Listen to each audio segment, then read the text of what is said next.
eerily, the color of the seeds of those corn are human blood. And they are called Flint corn.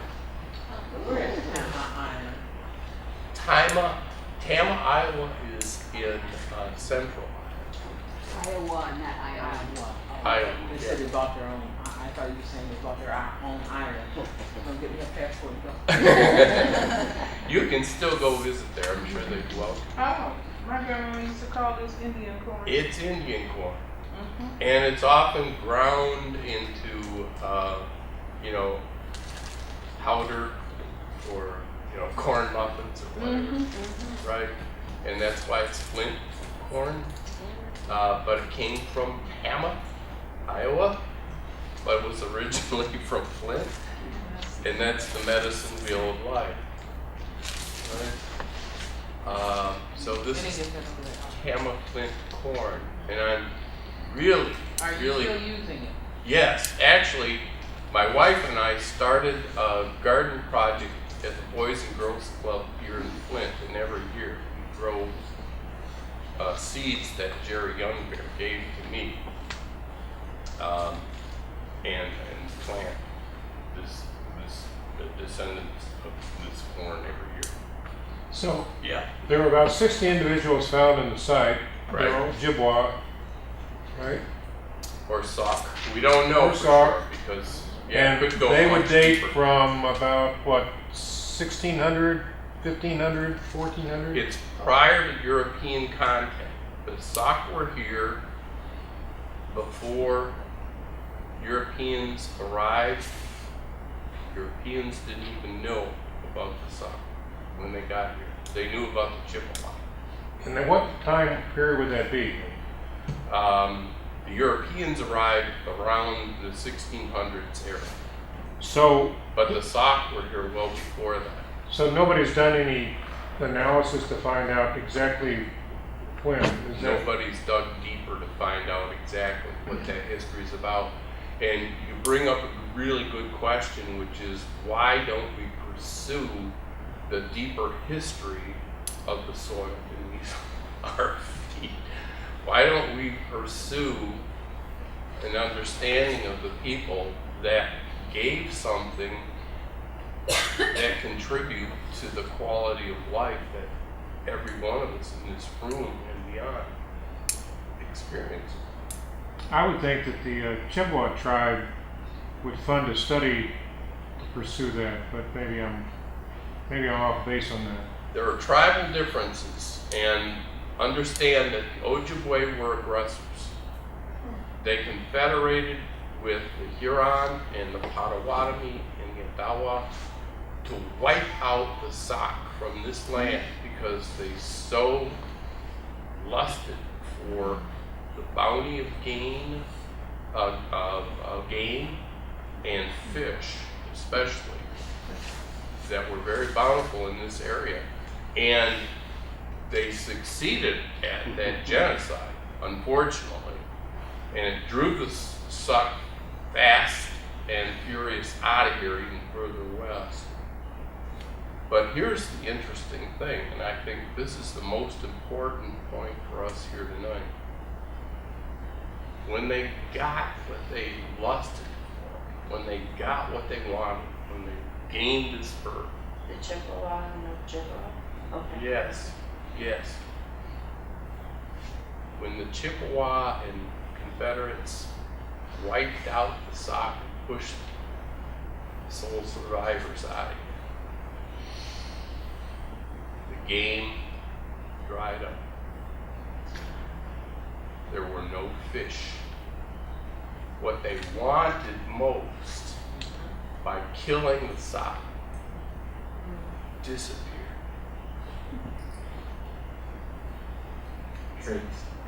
Because of that, and you said it's the most important thing for us to think about, I was going to ask you if you could share with us, you shared with the few of us, three in particular, you talked about how there's this wisdom in Flint where can't remember, so I'm looking to my two people. Our family. You talked about something about the wisdom, like we're at a time where we may have to give back because of the soil or the earth, or I'm hoping. It was good, but I can't remember the full story. Yeah, I can't remember the term. What the Ojibwe and company figured out in order to bring the game and fish back was they had to make some sort of ceremony of reconciliation That's it. with the grave crime they had committed, the genocide they had committed. But they saw that and they realized it and they respected it and they did something about it. And that memory is in the soil beneath our feet. Do you think, Tim, Yes, Jeff? that what the veterans did out of Standing Rock yesterday in asking for forgiveness for admitting as soldiers of this country that what they had done and what they had done was wrong, and ask for forgiveness, that's a step in that direction to begin that reconciliation in our time? Yes, soldiers today are drafted as they were when I was draftable. They volunteer for that, but they still are young and they still don't know what the heck they're going into. And when they get there, they go, holy shit, what have I signed up for? Pardon my French. But spiritually speaking, Yes, the act of contrition, yes, which has been traditional, for instance, in Catholicism right. and other denominations, Christian denomination. has such a profound effect on you, coming back to Native American terminology, changing the energy, changing the can. violation. But my experience, and I was raised Roman Catholic, my experience with a lot of stuff that goes on in churches is it's words. Yes. You know, we It's in the start head. We haven't taught the heart. a heart. Yeah. That we haven't gone outside the doors of the church and actually done something that we're sorry for having contributed to. And that's the point that Tracy is getting us to with this occurrence with the, Carriagetown, massacre, the other atrocities that have happened here and is buried in the soil beneath our feet. And God help you, but you may build a house someday and find there are ancestral bones buried beneath the surface of that Well, ground. they'll come walking through the house and take. And they're gonna want something. Then I go look for a medicine man or a shaman and say, hey, come over here. They're gonna want something. It's the cycle of life. It's the But medicine I've wheel. always been intrigued, life. even as a kid, Yeah. about why do we bury people? We don't realize what we are doing. Right. That energy that they had when they were dying, and many died in pain, Right. is then interred in the earth. Right. That's a good history to pursue because a lot of other cultures burn their dead, and they burn them high above the ground. It isn't And in some about Native American tribes, they burn them, and they burn all of their possessions. right. Right. So there are many different burial rituals, and it depends on what culture you're talking about. Generally, Western culture likes to stick us in the ground and put up a headstone and take up real estate space. So much real estate that could have been a golf course. But and I don't even play golf. But Tim, as you were talking, I thought about how this idea, this energy of contrition Right. crosses cultures, and it may take on different names and appearances. Right. And this is what was happening with Dr. King Right. in the sit-ins Right. that led to the demonstration marches. Right. Right. They were literally moving through communities, changing the energy, which changed the thinking. Because as a man thinketh in his heart, so is he. And we have to see, I think, that again. Right. So it's So not when the just veterans did this, that was a form of it. right. So it's not just acknowledging what was wrong, or maybe even how I personally did something. It's about doing something to restore the circle of life. Circle is broken whenever we do something against what we know is the right thing to do. And we all do that. And I'm grateful that Christian tradition has ways in which they deal with acknowledging sin, as they call it, and ways to reconcile and be healed and be whole. And being holy means whole, right? And that's what the medicine wheel is about. It's about maintaining the integrity, the wholeness of medicine wheel of life. And it's the same, it's been the same for centuries, time immemorial with Native American traditions. A lot of people don't understand. We speak the same language, maybe in different tongues, but we say the same thing. So is there, if we leave F Troop aside for the moment, by the way, it was a great show. but is there a film you could think of that you've seen that does the best job of giving that story in an accurate way to the public, more than, let's say, the John Wayne films or whatever? Yeah. No, thank you for bringing up that question, because, I've heard people say, you don't look like Graham Greene. You're not really an Indian. Yeah, I say you've been watching too much of Dancing with Wolves, because that film impressed the general public I think it's a so great views. deeply Yeah. that it's hard to look beyond, anything else.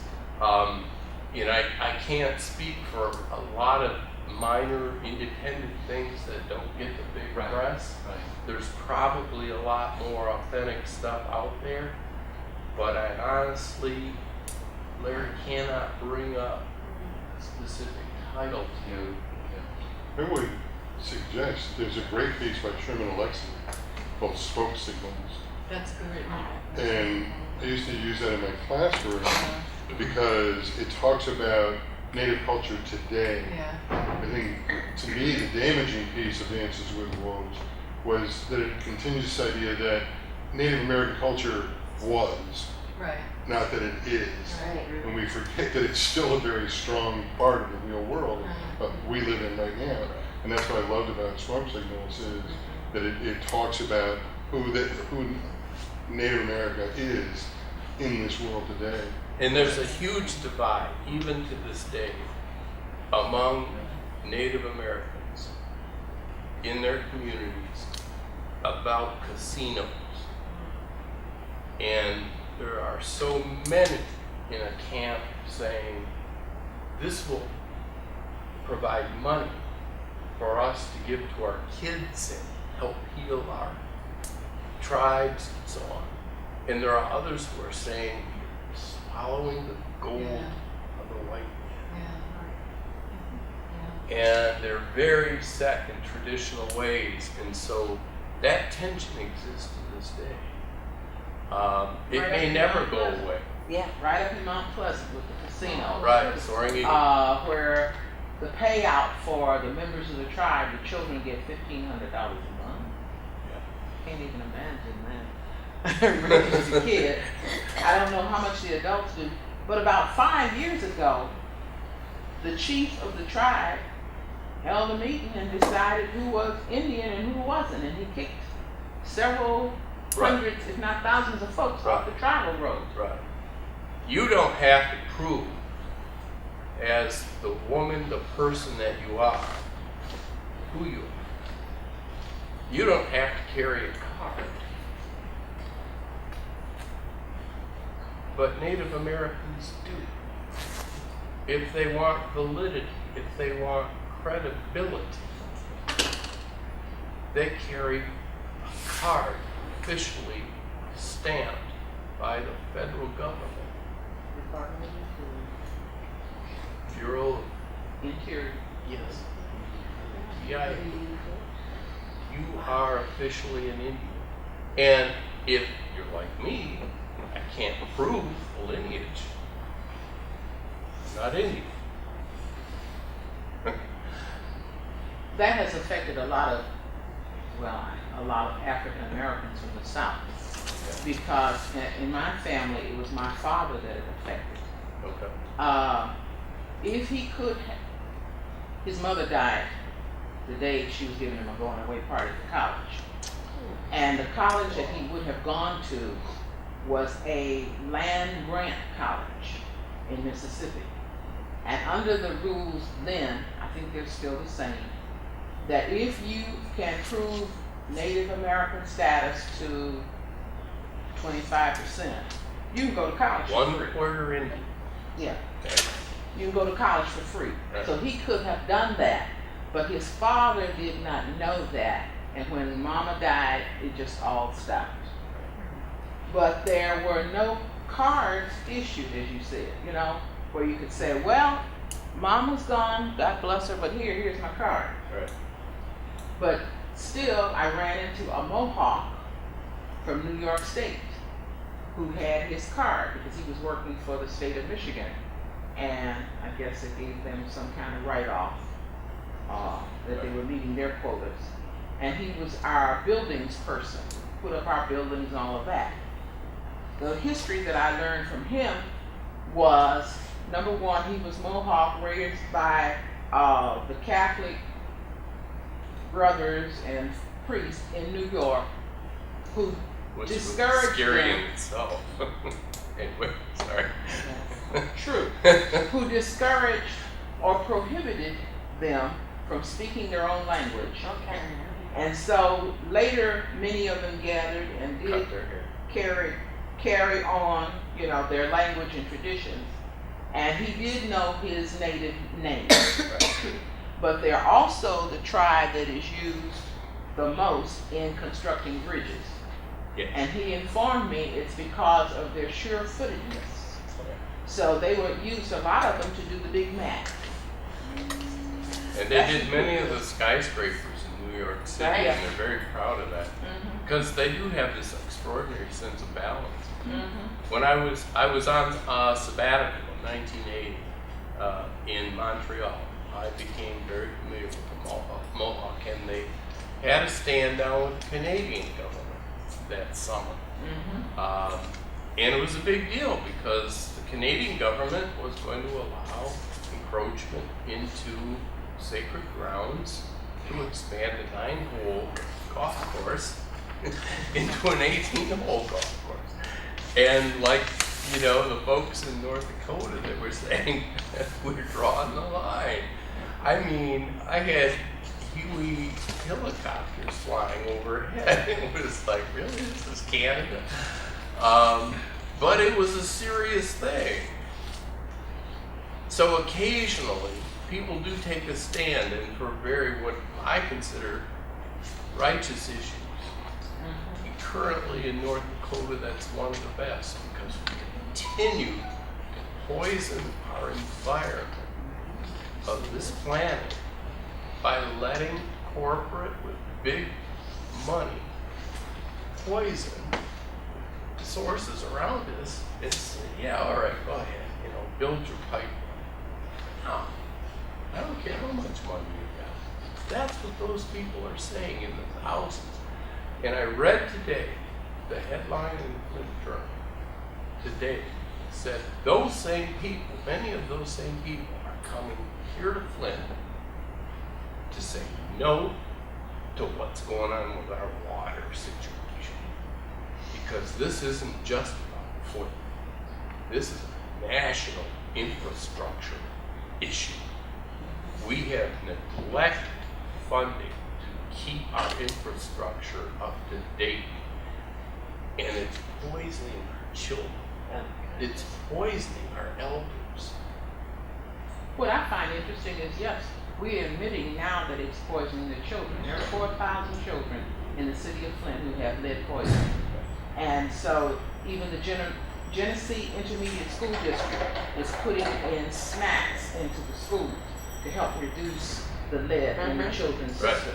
Right. We're talking about that, but nobody talks about, well, what does it do to the elderly? Right. It's the same lead. Right. And we've known about it for years, if you go back and read the documentation. And so if this comes up, what happens over there at Chivy and the Hole site?